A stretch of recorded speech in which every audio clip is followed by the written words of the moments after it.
U11 Life review, a mid-range phone that punches above its class. The U11 Life might very well represent the future of HTC's smartphones. Its recent crop of premium handsets have mostly been overshadowed by similarly spec'd flagships from Samsung and Google. But if HTC proved one thing this year, it's that it isn't out of interesting and marketable ideas. In fact, Google liked the U11's squeezable edge sense so much it incorporated the feature into the Pixel 2 and bought HTC's entire smartphone team for a cool $1 billion. So, while it might not have a large OLED display, top-of-the-line specs, or the slim bezels that are all the rage, the $350 U11 Life could very well be HTC's end-of-the-year sleeper hit. And there's a good chance we'll see a lot more Life-like phones from HTC in 2018. With a liquid surface case and pill-shaped home button, the HTC U11 Life is basically a smaller version of the HTC U11, right down to its asymmetrical forehead and chin.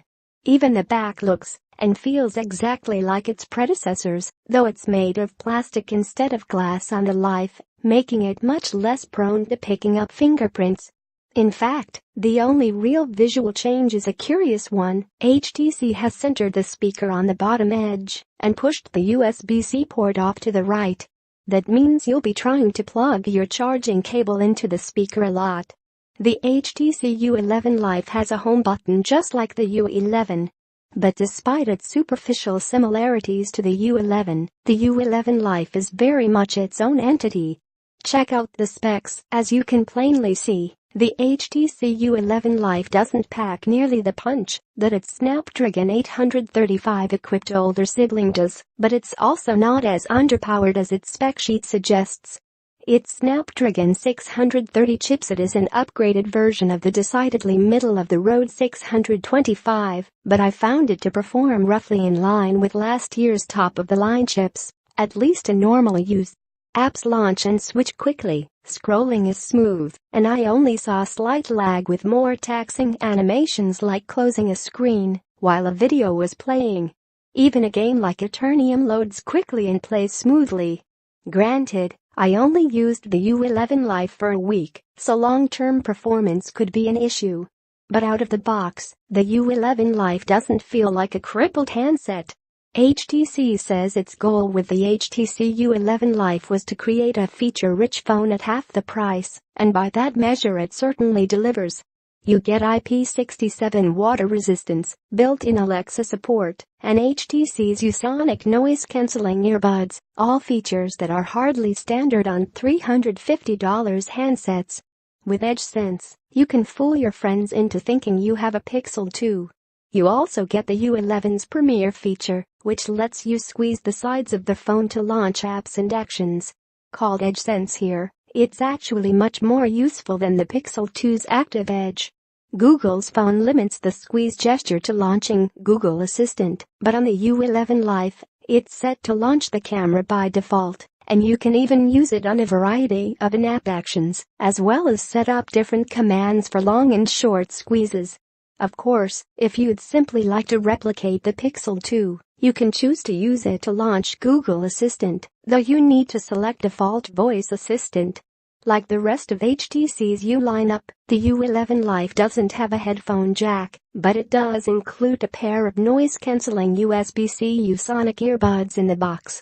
That's a nice perk for a mid-tier phone, and as we learned on the U11, they sound good enough to become most users' main buds.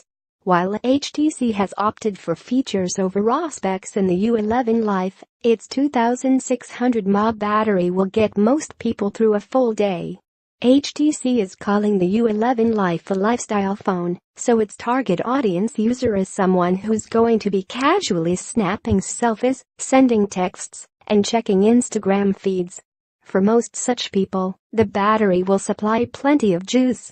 And if not, it charges pretty fast, using a homegrown mechanism that brings it from the red to full in just about an hour.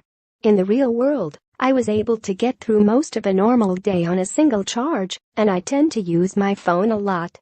Benchmark spec'ed battery life at 624, only slightly less than the U11, 711, and better than the LG G6, 616, both of which have larger 3000 mAh batteries.